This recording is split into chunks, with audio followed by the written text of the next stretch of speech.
Hello दोस्तों, स्वागत है आपका इस बिल्कुल ही नए वीडियो में।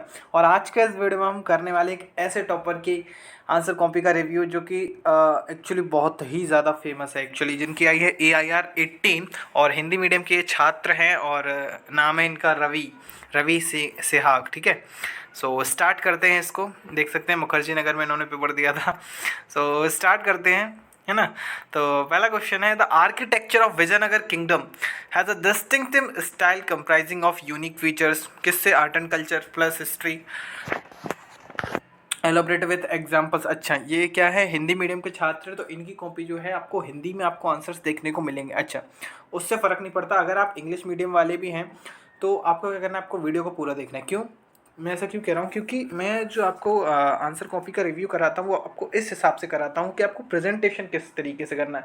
मैं आपको कभी ये नहीं बताता कि आपको ये लिखना है आंसर में। ठीक है, so the architecture of Vijayanagar kingdom has a distinctive style comprising of unique feature. अच्छा, विजयनगर एम्पायर के बारे में बात करनी है आप। अच्छा, मैं एक बात हमेशा कहता हूँ कि जब भी आप क्वेश्चन को पढ़े ना, तो उसमें क्या क्या आपसे पूछा गया उन पॉइंट्स को आप अंडरलाइन कर लीजिए। इससे होगा क्या क्या फ़ायदा होगा, जब एक बार जब आप अपना आंसर कंप्लीट कर लेंगे, उसके बाद जब आप दोबारा क्वेश्चन पे देखेंगे तो आपको दिख जाएगा कि मैंने क्या क्या इसमें कहीं सारे पॉइंट्स का मैंने क्या आंसर दे दिया है, कहीं ऐसा तो नहीं मैंने किसी पॉइंट का आंसर छोड़ दिया। जैसे क्या रहता है यूपीएससी के क्वेश्चन में, क्या रहता है जनरली, आप किसी भी क्वेश्चन में देख लो, जैसे इसमें ही देख लो, आर्किटेक्चर ऑफ विजयनगर किंगडम के बारे में बात कर रहा है ना, और एलाबरेट करना, एग्जांपल्स देना, मतलब दो तीन चीज़ें हर क्वेश्चन में रहेंगी। पहला क्वेश्चन, अच्छा मैं आपको एग्जांपल और दिखा देता हूँ।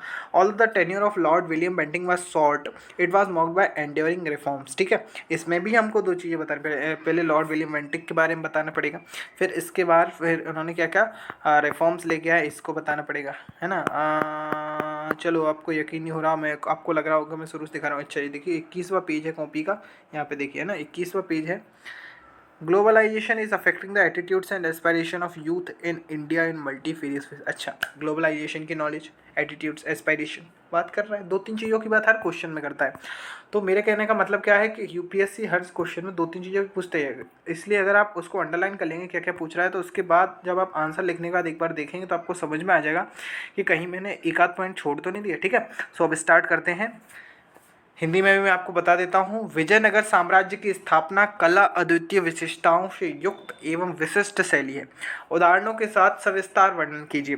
हरिहर व बुक्का द्वारा स्थापित विजयनगर साम्राज्य न केवल अपने क्षेत्रगत विस्तार के कारण प्रसिद्ध था, अपितु विद्या व्यसनी व कला प्रेमी शासकों द्वारा पोषित कलाओं की दृष्टि से भी इसने भारतीय वास्तुकला में नए आयाम जोड़ी। अच्छा, क्यों हमने एक लिखा? Because this question talks about Vijayanagar and kingdom. ठीक है, तो हमको पहले विजयनगर किंगडम को थोड़ा सा इंट्रोड्यूस करना पड़ेगा। It is the basic structure of the question that first you must write it's introduction. अच्छा, हिंदी मीडियम वाले भी होंगे कुछ लोग, तो मैं आपको बता दूं, आपको पहले अगर इंट्रोडक्शन देंगे ना जो आप पूछा है, तो answer will be very very best, है ना।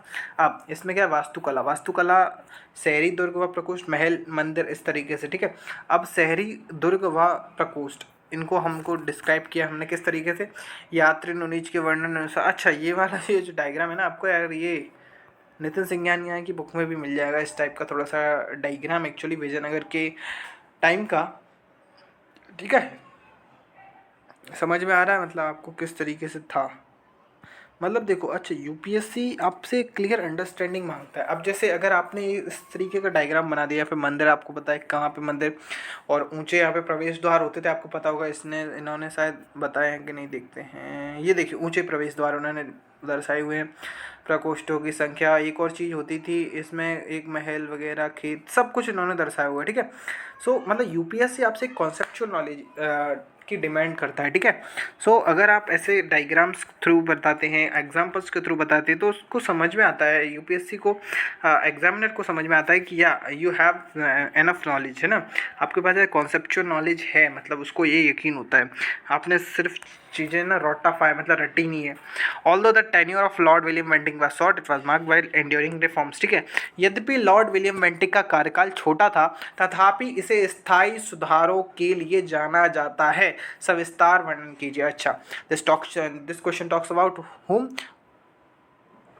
Lord William Bentinck.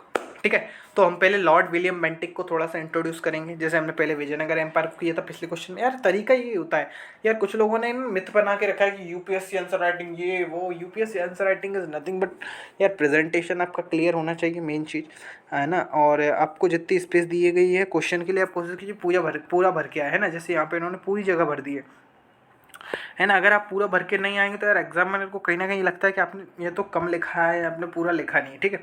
Although the tenure of Lord William Bentinck was short, ठीक है। अब चलो स्टार्ट करते हैं। लॉर्ड विलियम बेंटिक एक शांत, सज्जन व सुधारवादी मानसिकता के व्यक्ति थे, जिन्होंने इंग्लैंड के सुधारवादी आंदोलन में भाग लिया था। अतः यही मानसिकता भारतीय कार्यकाल में भी दृष्टिगोचर होती है। अच्छा, मैं क्या बोल रहा हूँ, अब यहाँ पे इन्होंने क्या किया, इस पैरा के थ्रू लॉर्ड विलियम बेंटिक को इंट्रोड्यूस किया, है ना। और मेरे ख्याल से बहुत अच्छे ढंग से इन्होंने इंट्रोड्यूस किया किसको, लॉर्ड विलियम बेंटिक को।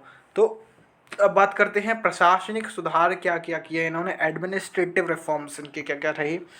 तो पहला अगर जैसे देखें तो केंद्रीकृत शासन व्यवस्था, मतलब सेंट्रलाइज्ड सिस्टम, है ना, ये लेके आया। सेंट्रलाइज्ड एडमिनिस्ट्रेशन की इन्होंने कहीं ना कहीं पहल की, है ना। चार्टर अधिनियम 1833 के तहत, चार्टर नियम, ये एक्चुअली में तो थोड़ा समझ नहीं आ रहा एक्चुअली ये लिखा क्या है, अधिनियम है एक्चुअली, ठीक है।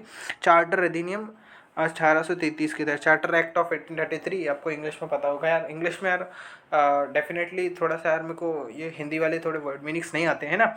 अच्छा, तो आपको अगर कॉपी समझ में आई है यहाँ तक किस तरीके से आपको आंसर्स को लिखना है, तो आप आगे भी देख सकते हैं। इस कॉपी का जो लिंक है मैं आपको डिस्क्रिप्शन बॉक्स में दे दूंगा। आपको रिप्रेजेंटेशन कुछ इस तरीके से करनी होती है, आप कुछ भी पूछा जाए आप उसको आप अगर डायग्राम के थ्रू बता देते हैं तो एग्जामिनर के ऊपर एक अच्छा इंपैक्ट बनता है, ठीक है।